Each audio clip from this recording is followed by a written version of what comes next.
India and the world, कि हमारी country की पूरे वर्ल्ड में हमारे कंट्री के कैसे क्लोज कॉन्टेक्ट्स हैं, कैसे हमारी कंट्री अदर कंट्री से या डिफरेंट कॉन्टिनेंट से कैसे कनेक्टेड है। अगर हम बात करें, Indian land mass have central location between East and West Asia. हमारी जो कंट्री है, जो लैंड मास है, उसकी सिचुएशन क्या है, ईस्ट और वेस्ट एरिया के बीच में, ठीक है। उसके बाद हम बात करें कि the trans ocean route can be connected with the east and western part of Europe.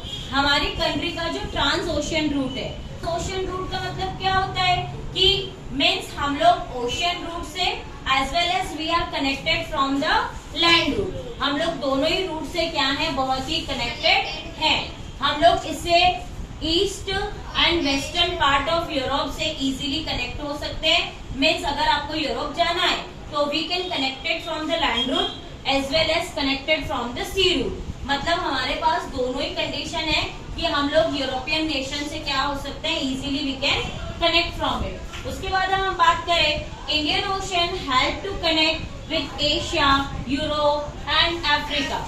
हम लोग अपने जो नियर बाय जो कॉन्टिनेंट्स है, इनसे हम लोग इजीली कनेक्ट हो सकते हैं। हम बात करें rather than Asia, Europe and Africa, Asia, Europe और अफ्रीका के अलावा we can easily connected with the Australia, also from America, because we have a trans ocean route. क्योंकि हमारे यहाँ कौन सा ओशियन रूट है, ट्रांस ओशियन रूट है। After that India is called peninsula. हमारी कंट्री को क्या कहा जाता है, पेनिनसुला। तो कंडीशन ये है बेटा कि what do you mean by peninsula. आपको ये पूछे कोई कि पेनिनसुला का मीनिंग क्या होता है, तो हम कहेंगे the land mass of the earth which is covered from the water, covered by the water from the three side. वो लैंड मास अर्थ की जो किससे कवर्ड हो बेटा, covered with the water from the three side, उसको क्या कहते हैं, पेनिनसुला। जैसे कि आप लोग ये बोर्ड से देख सकते हो कि नाउ जस्ट इमेजिन कि ये हमारा लैंड मास है। In the east we have Bay of Bengal, in the west we have Arabian Sea and in the south we are connected with the Indian ocean.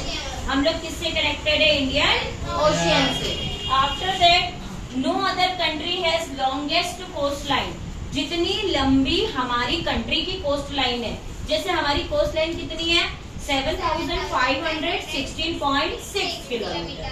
तो इतनी लंबी कोस्टल बॉर्डर इंडियन ओशन के साथ किसी भी country की नहीं है।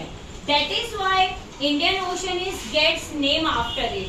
इसीलिए क्या हुआ, क्या नाम रखा गया इस ओशियन का, Indian ocean. After that last topic अगर हम बात करें कि एक कैनल ओपन की गई, उसका नाम है स्वेज कैनल। क्या नाम है, Suez Canal. Suez Canal open की गई, तो स्वेज कैनल ओपन करने का बेनिफिट ये रहा कि इंडिया और यूरोप के बीच में जो डिस्टेंस थी वो 7,000 किलोमीटर क्या हो गई, रिड्यूस हो गई, मीन्स कम हो गई। ठीक है, इसको हम कह सकते हैं कि लाइक एक टाइप से शॉर्टकट बन गया कि पहले हमको 7,000 किलोमीटर लॉन्ग ट्रैवलिंग करनी होती थी अगर हमको एशिया से कहाँ जाना है, यूरोप। लेकिन स्वेज कैनल के होने से इस चीज का हमको बेनिफिट मिला। Thank you.